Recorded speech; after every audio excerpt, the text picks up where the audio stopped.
China importou quase 600 milhões de dólares em trigo dos Estados Unidos em 2024, o maior valor em 3 anos. Mas com o tarifaço, o trigo da América do Sul pode se tornar mais competitivo. A gente vai analisar essa possibilidade com o Rubens Barbosa, que é presidente executivo da Abitrigo, a Associação Brasileira da Indústria do Trigo. Bom, Rubens, então a gente pode dizer que é o momento certo, né, para o setor se beneficiar. Como é que vocês se preparam para abrir esse mercado com mais velocidade aqui no Brasil? Bom dia, muito obrigada por participar comigo e com a Mari ao vivo do Agora. Bom dia, obrigado pelo interesse de vocês. Olha, o Brasil é importador de trigo, não é?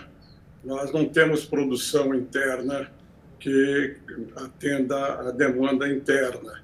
Então, essas medidas tomadas nos Estados Unidos, na Argentina, agora com o câmbio também lá, elas não influenciam a estratégia das empresas, porque normalmente o preço interno aqui no Brasil é definido pelos preços internacionais, pela Bolsa de Chicago, Bolsa de Kansas.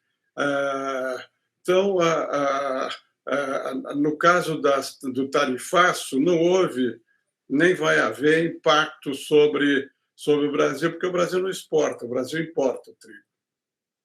Rubens, eu queria conversar com você a respeito exatamente da questão da Argentina, né?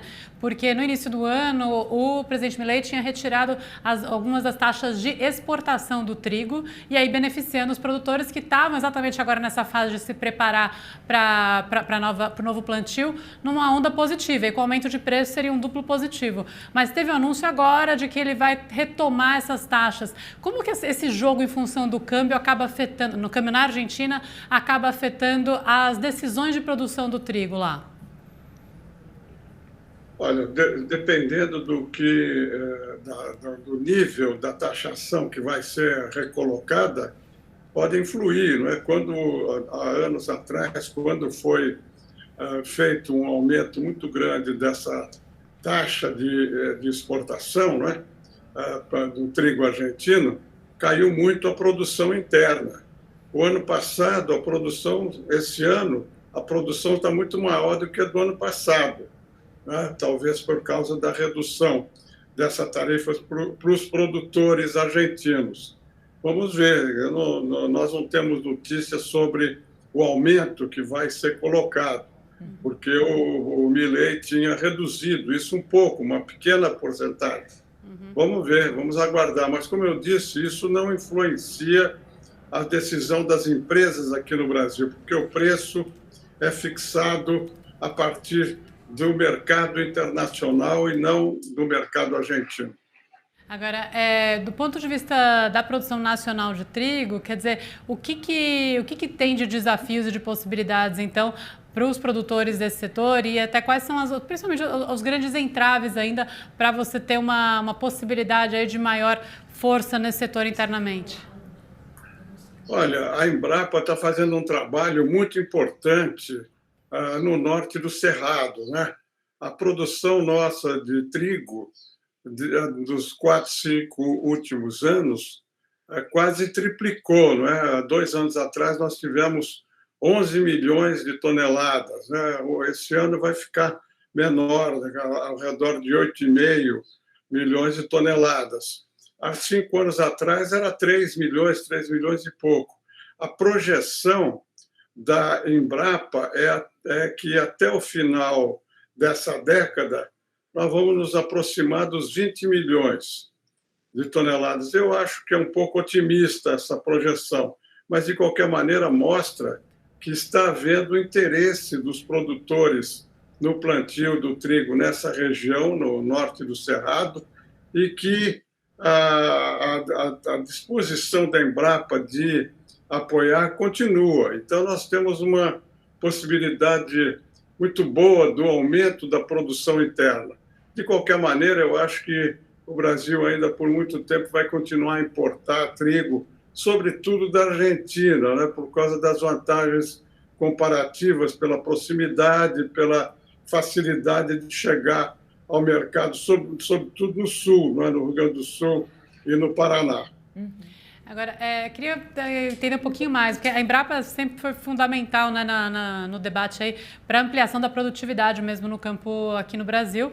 Nesse caso especificamente do Norte do Cerrado, quais são as principais linhas assim que ela tem conseguido investir para ampliação? O que tem atraído é ganho de produtividade, é viabilização de áreas? Como que é esse trabalho da Embrapa com os produtores para essa região?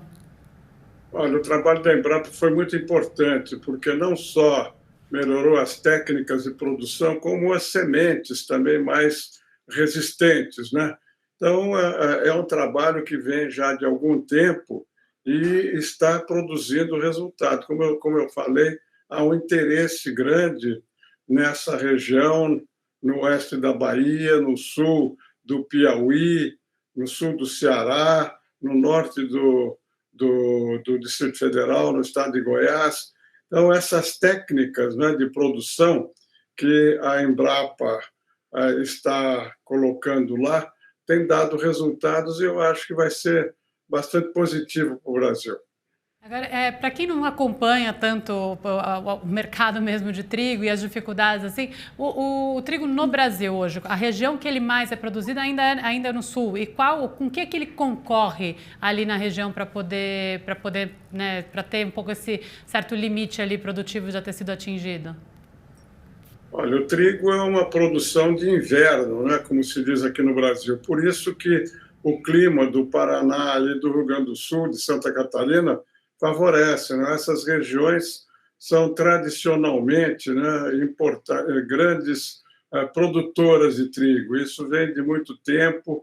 Agora é que começa a haver uma migração, né, para os estados do norte, com climas diferentes, mas o que justifica essa prevalência, né, do Rio Grande do Sul e do Paraná como os dois maiores produtores de trigo é isso, são as condições de clima. É isso, muito obrigada, viu, Rubens Barbosa, por ter concedido essa entrevista ao vivo, falando desse assunto tão importante, né, sobre o trigo aqui no Agora. Uma ótima semana para você e um bom dia. Muito obrigado, bom dia a todos. Bom dia.